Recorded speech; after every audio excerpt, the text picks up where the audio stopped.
తెలంగాణలో car speed కంటే car driver speed చూసే టీఆర్ఎస్ పార్టీలోకి చేరానని సురేష్ రెడ్డి అన్నారు. 4 ఏళ్లుగా తెలంగాణ ప్రభుత్వం అమలు చేస్తున్న పథకాలు బాగున్నాయని, అవి పూర్తి స్థాయిలో కొనసాగాలంటే మళ్లీ టీఆర్ఎస్ రావాలంటున్న సురేష్ రెడ్డితో మా ప్రతినిధి KS face to face. Congress party నుంచి టీఆర్ఎస్ పార్టీలో చేరబోతున్నారు కాంగ్రెస్ పార్టీ సీనియర్ నేత మాజీ స్పీకర్ సురేష్ రెడ్డి. అయితే ఒక జాతీయ పార్టీ నుంచి ఒక సీనియర్ నేత ఎందుకు బయటకు వచ్చారు? ఈ అంశంపై మనతో మాట్లాడేందుకు సురేష్ రెడ్డి గారు ఉన్నారు.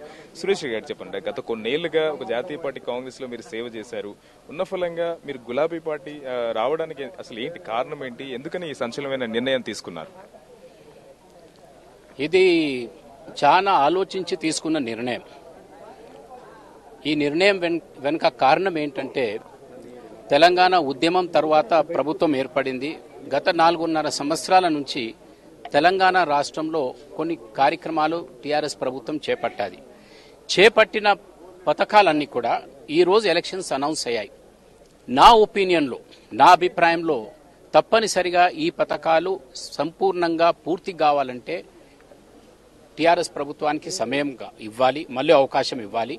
రెండవది, ఈ పథకాలు పూర్తిగా అయితే తెలంగాణ ప్రజలు ఏ ఆశలతోనైతే తెలంగాణ రాష్ట్రం సాధించుకున్నారో అది నెరవేరుస్తుందనే నాకు నమ్మకం. ఆ నమ్మకం వెనుక కారణం ఏంటంటే, రాజకీయపరమైన ఆలోచనలు కాకుండా ఆర్థికపరమైన పత్రికలు ఇస్తున్న రిపోర్ట్లు, కేంద్రంలో కానీ రాష్ట్రంలో కానీ అంతర్జాతీయం కానీ హైదరాబాదు తెలంగాణ ప్రాంతము ఈ విధమైన అవకాశాలున్నాయి, ఈ విధంగా అభివృద్ధి పోతుందనే మాట చెప్పేటప్పుడు మధ్యదారిన మీరు డ్రైవర్ని ఎందుకు చేంజ్ చేస్తారు? మీరు మంచిగా స్మూత్గా వేగంగా మీ కారు వెళ్తూనే ఉన్నది. ఆ వెళుతున్న బండిలో ప్రయాణికులు అందరూ సుఖంగా ఉన్నప్పుడు, మరి మిమ్మల్ని తీసుకెళ్తాడనే నమ్మకం ఉన్నప్పుడు మరి అది కొనసాగించాలా, అటువంటి వారిని బలపరచాలనే ఉద్దేశంతోనే నేను ఈరోజు కాంగ్రెస్ విడిచి టీఆర్ఎస్లో చేరడానికి నిర్ణయం తీసుకున్నాను. నిన్నటి వరకు మీరున్నటువంటి పార్టీనే ఒక్క పథకం కూడా అమల్లో కావట్లేదు అని అంటున్నారు. మీరేమో కార్ స్పీడ్ గా వెళ్తుంది, డ్రైవర్ కూడా పర్ఫెక్ట్ గా ఉన్నారు అని అంటున్నారు. ఈ అంశాలపై ఏమన్నా మీ పార్టీ నేతలతో మీరేమన్నా విభేదించినటువంటి సందర్భాలు ఉన్నాయా?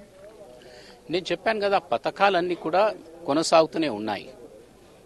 స్కోప్ ఆఫ్ ఇంప్రూవ్మెంట్ ఉంది అనేకమైన పథకాలను. అందుకొరకే నిన్న ముఖ్యమంత్రి గారు ఏమన్నారు, మేనిఫెస్టో కమిటీ అని ఏర్పాటు చేశారు. మేనిఫెస్టో కమిటీ ఉద్దేశం ఏంటి?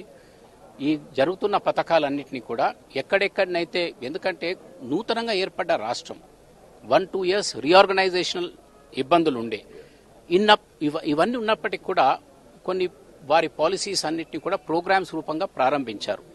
దీంట్లో బహుశా అక్కడ ఇక్కడ స్కోప్ ఆఫ్ ఇంప్రూవ్మెంట్ ఉంది. అందుకే ఒక కమిటీ అనేది ఏర్పాటు చేశారు. నేను నమ్మింది ఏంటంటే, డెఫినెట్లీ ఈ పథకాలు తప్పనిసరిగా తెలంగాణ ప్రజలకు న్యాయం జరుగుతుంది. అందుకే నేను ఈరోజు ఈ నిర్ణయం తీసుకున్నాను. పార్టీ టికెట్లు టీఆర్ఎస్ అనౌన్స్ చేసేసాది, ఏదో రాజకీయమైన లాభం కొరకు కాదు.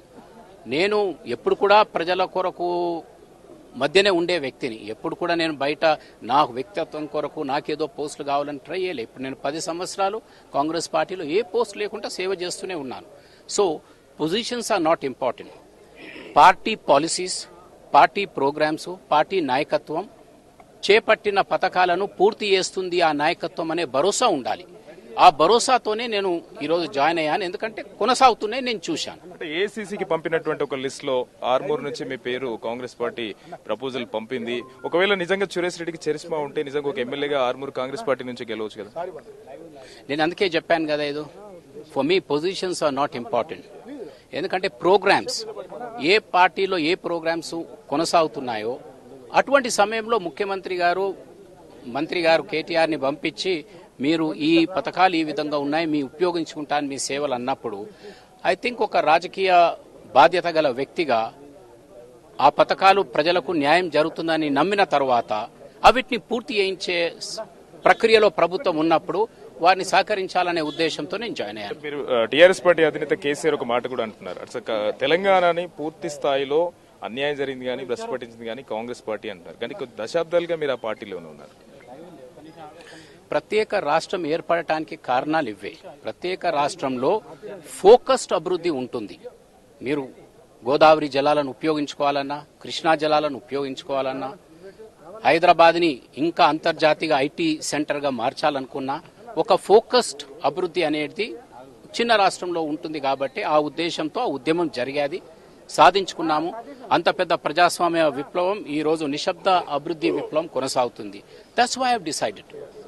ఇది మొత్తానికి స్పీకర్ సురేష్ రెడ్డి చెప్తున్నది. తెలంగాణలో టీఆర్ఎస్ పార్టీ ముఖ్యమంత్రి కేసీఆర్ చేస్తున్నటువంటి పలు అభివృద్ధి పథకాలను చూసి అవి కంటిన్యూ కావాలి, ఒకవేళ పూర్తి స్థాయిలో అమలు అయితే కనుక బంగారు తెలంగాణ సాధ్యమవుతుంది. వాటిని డిస్టర్బ్ చేసే ఇష్టం లేకనే ఆ పథకాలకు ఆకర్షితులై ఈ టీఆర్ఎస్ పార్టీలో చేరుతున్నారనేది స్పీకర్ సురేష్ రెడ్డి స్పష్టం చేసినటువంటి సిచ్యువేషన్. కెమెరామెన్ సంపత్ శ్రీనివాస్.